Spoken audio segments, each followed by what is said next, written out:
আসসালামু আলাইকুম গাইস। আমি এখন একটা ইঞ্জিন অ্যাসেম্বলি করতেছি। ইঞ্জিনটা হলো কামিজ ইঞ্জিন। আমি ক্রেন শেফটটা ফিটিং করলাম, তারপরে পিস্টন, কানেক্টিং রড এগুলো ফিটিং করলাম। এখন চেম্বারটা লাগাবো, তার আগে টাইমিং কভারটা সেটিং করতেছি। এখন লিকুইড, আমরা গ্যাসকেট একবার লিকুইড দিছি, এখন আবার লিকুইড দিছি। লিকুইডের পরে লিকুইড দিছি যেন লিকেজ যেন না করে, তাই লিকুইড দেওয়া হয়েছে, গ্যাসকেট লিকুইড, সিলিকন আটা। এখন টাইমিং কভারটা লাগাবো। টাইমিং কভার দুই পাশে দুটা মাক্কি আছে, মাক্কি সেন্টার না হলে টাইমিং কভারটা লাগবে না। আমরা মাক্কি সেন্টার করে এখন বোর্ড লাগাবো। সবাই আমাদের ভিডিওগুলো দেখবেন, লাইক করবেন, কমেন্ট করবেন, শেয়ার করবেন।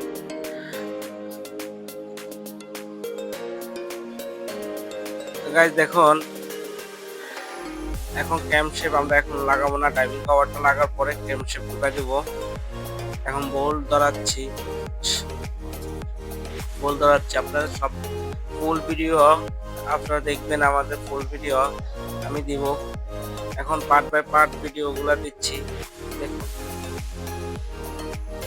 আমাদের টাইমিং কভারটা আমরা লাগালাইছি। এখন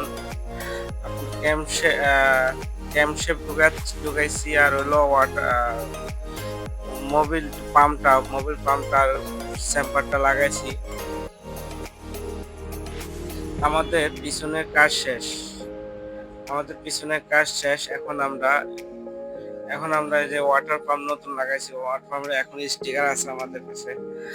তো গাইজ দেখুন, পাম্প এখন আমরা ফুয়েল পাম্প লাগাবো।